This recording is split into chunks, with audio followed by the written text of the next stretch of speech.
Assalamualaikum guys, ketemu lagi di episode Ulas Buku.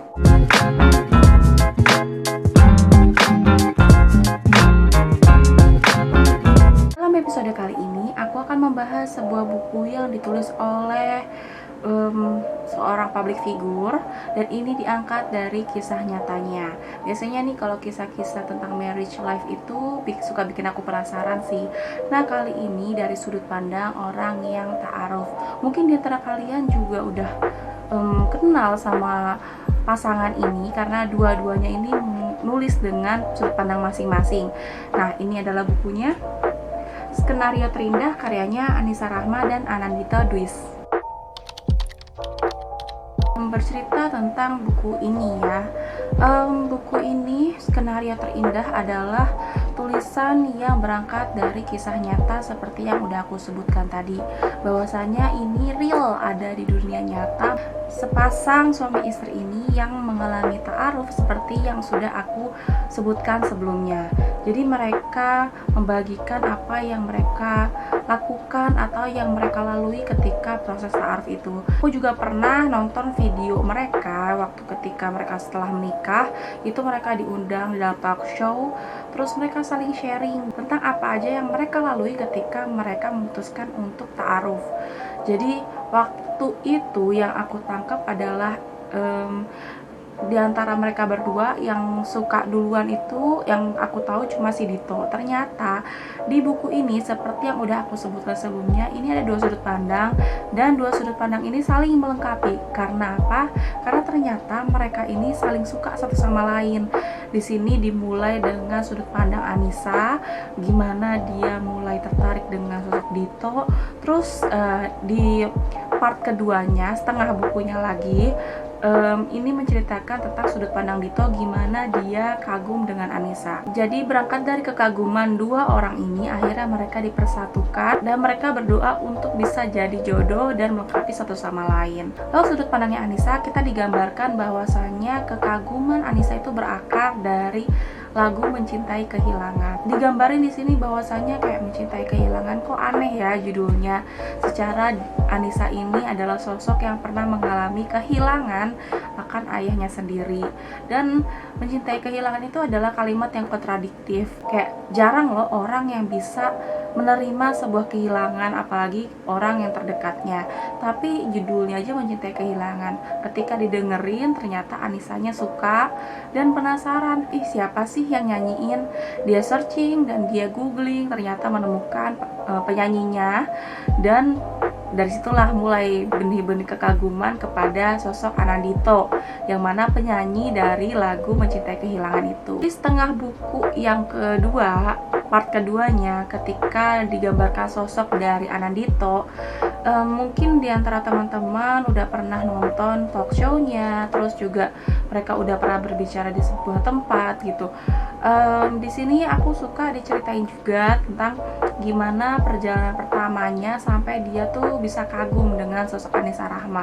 Mungkin kita juga, aku sih sebagai cewek juga nggak heran kalau misalnya sosok Anissa ini dikagumi gitu ya, dari looks-nya, dari kepribadiannya, terus reputasinya sebagai artis itu kayak nggak diragukan lagi sih kenapa dia bisa dikagumi. Sisi lain, secara subjektif itu si Dito itu menemukan kekagumannya ketika pertama kali nonton iklan makanan kucing. Jadi waktu itu Anissa jadi brand ambassador-nya, atau Anissa jadi public figure yang memerankan iklan itu. Terus Dito baru sadar kalau misalnya Anissa itu sudah berhijab. Waktu itu yang ada di pikiran Dito dan di hatinya itu ngerasa kayak, oh ternyata dia udah berhijab. Bukannya dia dulunya girl band ya, ternyata dia berhijab.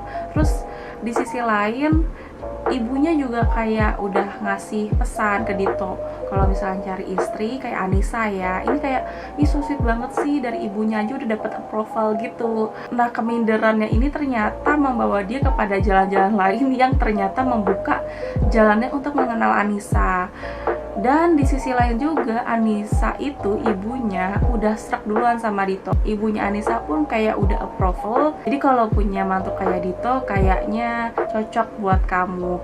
Jadi ibunya pun kasih stimulus ke Anissa, membuka mata Anissa, padahal di sisi lain Anissa juga udah kagum sama si Dito. Lalu perjalanan mereka pun ternyata dibukakan oleh Allah untuk saling mengenal satu sama lain. Ketika itu mereka ada di sebuah proyek mengisi seminar, dan sebagaimana yang kita tahu bahwasanya ini udah ceritanya udah kemana-mana mungkin ya, kalau si Dito itu diminta nyanyi lagu yang disukai Anissa, yaitu lagu Mencintai Kehilangan itu. Dan si Anissa merasa aduh ketemu idola, dan dia nyanyi langsung, ngedengerin langsung setelah sekian lama ngedengerinnya cuman di digital aja atau di radio aja. Kali ini ngeliat langsung, denger penyanyinya, dan dia bersenandung sebagaimana lagu itu dinyanyikan. Nah di sisi lain si Dito tuh ngerasa kayak senang banget karena si Anissa ternyata hafal, padahal dia udah gambling gitu, ngerasa udah minder, udah ngerasa nggak pantas sama Anissa. Ternyata mereka ketemu dan Anissa denger lagunya, hafal, itu kayak wah keren banget kok bisa sih gitu. Mereka ketemu, mereka terlibat di proyek yang sama, sampai akhirnya si Dito yang maju mundur berusaha untuk meyakinkan langkahnya kalau dia mau maju untuk Anissa. Dan itu juga setelah dapat trigger dari asistennya Anissa untuk ngasih lampu hijau. Jadi ini lampu hijaunya, Anissa itu serak sama kamu, jadi langkah kamu kayak gimana, kamu mau maju atau enggak gitu. Dari situlah dibantu oleh sosok Kang Bayu yang ada di buku ini untuk dibantu sebagai perantara agar dia bisa ta'aruf dengan idolanya, yaitu Anissa. Alasan aku kenapa baca buku ini adalah karena sebenarnya ide tentang ta'aruf itu kan kayak udah terkenal lah ya. Udah banyak orang yang ngelakuin, udah banyak public figure yang menjalankan proses ta'aruf sebelum menikah, dan udah banyak banget, udah common banget. Tapi menurut aku sih ada juga banyak orang nih yang ngerasa gak relate banget dengan interaksi ta'aruf ini. Saya meragukan gitu, apakah sistem ta'aruf ini bisa gitu buat seseorang sampai menikah. Nah, oleh karena itu aku penasaran dan ingin baca buku ini. Apakah jangan-jangan mereka itu cinlok? Karena kan kita sama-sama tahu bahwasannya mereka dikabarkan mau menikah setelah menjalani project bersama gitu. Jadi ada project yang series dan diuploadnya berkala di YouTube. Setelah itu ada kabar kalau mereka itu hitbah, dan itu tuh terjadi di real life, bukan di syuting gitu, bukan terjadi di lokasi. Aku penasaran apakah sebenarnya mereka tuh cinlok gitu, baru mengalami ta'aruf, apa ta'aruf habis itu cinlok atau gimana, aku penasaran. Jadi aku memutuskan buku ini, dan ternyata terjawablah satu persatu, diuraikan gitu kronologi mereka dari awal kenal, terus pandangan satu sama lain, terus serak atau enggak, atau pandangan orang tua, kerabat, terus doa-doa apa yang mereka panjatkan sampai mereka itu sampai ke jenjang pernikahan sebagaimana yang kita tahu sampai saat ini mereka jadi suami istri. Di sini juga dari cerita Anissa bahwasanya dia sebelum ta'aruf itu mempersiapkan dirinya cukup matang untuk ikut kelas pranikah. Bahkan dia tuh udah mempersiapkan diri untuk menjadi istri, kayak bekal-bekal apa sih yang dia harus punya ketika dia ingin mengarungi biduk rumah tangga. Kan gak semua orang ya ternyata punya ilmunya, dan ilmu ini berguna banget nih untuk dia tuh pengen nikah dengan laki-laki yang seperti apa, dan visi misinya kayak gimana. Dijelasin juga apakah dia nulis CV yang panjang atau enggak gitu.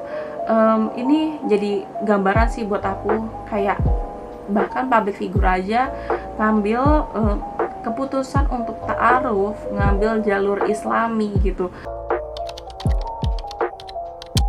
Kesan aku ketika membaca buku ini, jadi buku ini tuh ada pembatasnya tuh nih, bonusnya ada stikernya guys. Kira-kira ini mendeskripsikan pertemuan mereka ketika bertemu. Jadi ada ilustrasinya, ini hitbah, ini ketemu, ini si Dito-nya ya yang ngefans sama Anissa. Jadi foto sama banner, dan kalian juga bisa lihat di Instagramnya dia cerita sendiri kalau nggak salah. Aku tuh sambil baca, sambil scrolling IG mereka tuh kayak, oh ini nih gambaran real nyatanya kayak gimana. Terus apa yang ditulis di sini tuh ada visualnya gitu dengan vlognya Anissa juga. Terus kalau mau ngomongin kesan dari buku ini tuh vibe-nya hangat banget, manis, hangat, terus kayak positifnya menular lah menurut aku. Yang ditulis di sini dari sudut pandangnya Anissa yang dia anggota girl band itu. Dia ceritain ketika dia pertama kali keluar girl band, terus apa yang membuat dia memutuskan untuk menggunakan jilbab, trigger apa yang sampai dia membuat keputusan besar itu, terus apa dampaknya, bagaimana yang dia hadapi, terus komentar orang tua, keluarga, fans, kontrak kerja dan lain-lain dia ceritain di sini. Dia juga diceritain ketika momen dimana dia setelah berjilbab itu apa aja yang dia dapat hadiah dari Allah gitu. Dia dihadiahi apa aja sama Allah. Salah satunya adalah ketika dia berhasil membawa umroh kedua orang tuanya. Gak lama dari itu ternyata qadarullah dia harus kehilangan ayahnya dalam keadaan suci setelah umroh. Dan disitulah titik balik dia untuk kembali untuk semakin belajar tentang Islam. Awalnya dia pakai jilbab, juga belajarnya mungkin gak sedalam yang sekarang dia lebih mendalami tentang bagaimana interaksi dengan lawan jenis gitu, bagaimana interaksi dengan sesama muslim, apa yang dia bisa bagikan, terus kontak-kontak kerja apa yang perlu dia pilih. Jadi dia bergantung pada value yang dia tanamkan dalam dirinya. Dan itu menurut aku amazing banget sih, karena nggak semua orang bisa ada di posisi itu. Otomatis dia juga akan ketemu challenge-challenge yang lain. Dan apa yang dihadapi oleh Anissa tuh karena dia lembut mungkin ya, jadi tuh aku merasa kayak vibes-nya Anissa Rahma ini tuh lembut banget gitu. Pengen banget belajar banyak dari kelembutannya sebagai perempuan dan sikapnya dan sifatnya yang amazing itu. Ditambah ya guys, keputusan dia untuk ada di jalur Allah gitu, berada dalam jalur Islami yang ditetapkan oleh Allah, itu tanpa sadar mengajak pembacanya untuk melakukan hal serupa. Orang yang berbuat baik atau melakukan kebaikan atau menanamkan kebaikan dalam dirinya, itu Allah tuh makin sayang. Dan kalau udah disayangi Allah itu tuh rasanya nikmat banget gitu. Itu yang aku ngerasa kayak sosok Anissa tuh bikin envy ya, dalam tanda kutip tuh envy-nya dalam keadaan baik gitu. Semoga sih apa yang aku dapatkan sebagai pembaca itu juga dirasakan oleh pembaca yang lain. Dan tadi udah aku ceritain bahwasannya sambil baca ini aku tuh nonton video mereka ketika mereka itu main web series, terus proses-proses menuju pernikahan itu. Tapi kayaknya di video yang hitbah itu kalau nggak salah ya, itu kayaknya ada sound-sound yang kena copyright, jadinya suaranya tuh hilang gitu. Padahal di situ kalau ada sound-sound dikit itu lebih lebih sakral, lebih syahdu, lebih manis mungkin ya. Nah dulu kayaknya nggak kayak gitu, mungkin karena faktor YouTube ya, jadi kena copyright. Oh ya, terakhir ini ngomongin the most highlighted character di buku ini. Jadi karakter-karakter yang kira-kira ini membekas banget buat aku itu ada 2. Yang pertama, selain tokoh utamanya ya, karena tokoh utamanya kan emang senternya mereka gitu ya. Tapi menurut aku selain tokoh utamanya, aku malah terkesan banget dengan peran mamanya Anissa, dimana mamanya Anissa ini memberikan masukan-masukan yang membuat aku berasa dinasehatin juga, seolah-olah aku ada di sana dan menyimak langsung dari beliau apa yang disampaikan, terus guidance apa yang beliau lakukan untuk menjaga anaknya. Ini manis banget menurut aku. Karakter yang kedua adalah karakter Manda. Manda ini asisten Anissa, dan karakter dia ini semacam kunci. Kayak kalau nggak ada dia, mungkin perjalanan Anissa dan Dito itu nggak semulus itu gitu. Jadi ketika Dito itu maju mundur untuk meminang Anissa, ngajakin ta'aruf gitu, Manda inilah jadi penengah gitu. Kalau nggak ada dia, mungkin perjalanan ta'aruf mereka pun bisa jadi belum ketemu sampai sekarang, atau masih maju mundur karena si Dito ini digambarkan sebegitu pelin-pelannya, sebegitu ragu dan minder kepada diri sendiri. Manda ini menurut aku sebagai manajer, sebagai asisten itu sahabat yang baik banget. Karena kan jarang banget ya orang bisa akrab dengan rekan kerjanya, apalagi bisa jadi sahabat dalam kurun waktu yang lama sampai terlibat dalam masalah pribadi, yaitu adalah jodoh dan jadi mak comblang antara Anissa dan Dito. Dua karakter itu yang menurut aku jadi kayak highlighted banget dalam buku ini. Oke guys, terima kasih sudah nonton video ini. Buat kalian yang penasaran sama buku ini, waktu itu aku ikut PO-nya, jadi dapat diskon dan dapat tanda tangan basah dari dua penulisnya, yaitu Anissa dan Anandito.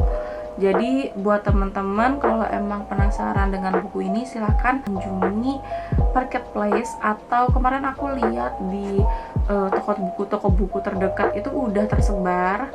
Jadi bisa kalian dapatkan di toko buku terdekat juga. Atau kalau kalian misalnya lebih suka online shop, ya silakan cari buku ini dan jangan beli bajakannya ya. Insya Allah ini recommended banget dari aku. Vibe-nya positif, ringan juga, jadi bisa dibaca dalam keadaan nggak usah mikir-mikir panjang gitu, tapi isi dan kesannya bermanfaat banget buat diaplikasikan dalam kehidupan kita sehari-hari. Oke, sekian dari aku, terima kasih banyak udah nonton video ini, sampai ketemu di video selanjutnya. Wassalamualaikum warahmatullahi wabarakatuh.